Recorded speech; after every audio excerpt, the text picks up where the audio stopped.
Fl-aħħar sigħat komplet toħroġ fil-beraħ il-qasma interna fil-Partit Nazzjonalista bid-deputat Jason Azzopardi joħroġ jattakka fil-beraħ lill-membri parlamentari nazzjonalisti Kristi De Bono u Herman Schiavone.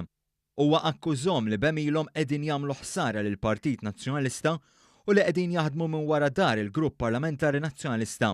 De Bono u Schiavone huma żewġ deputati magħrufa li ħadmu qatih biex Adrian Delija jieħu tmexxija tal-Partit Nazzjonalista.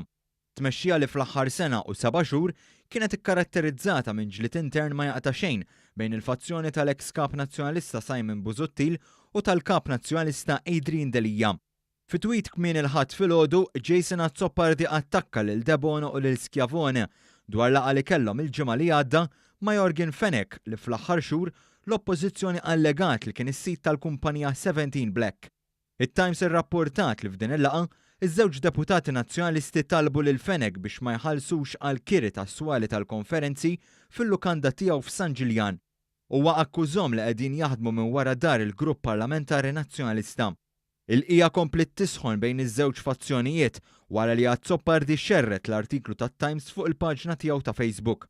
Mauro Micheli, kunsillier nazzjonalista fis-Swieqi, qallu li din hija r-raġuni għax mhux se jerġa' jikkontesta l-elezzjoni tal-Kunsill Lokali li ġejjin u sostna li De Bono u Schiavone għandhom jirreżenjaw issa mill-Partit Nazzjonalista. Min-naħa l-oħra huwa kellu barax ta' kritika minn nies qrib il-fazzjoni ta' Delija li akkużaw li qed ikompli jrewwaħ l-inkwiet fil-Partit Nazzjonalista. Azzopardi wieġeb indirettament li huma De Bono u Schiavone li qed jagħmlu ħsara lill-Partit Nazzjonalista. Intant għad mhux magħruf jekk hemmx deputati oħra nazzjonalisti li jinsabu urtati bl-aġir ta' De Bono u Schiavone.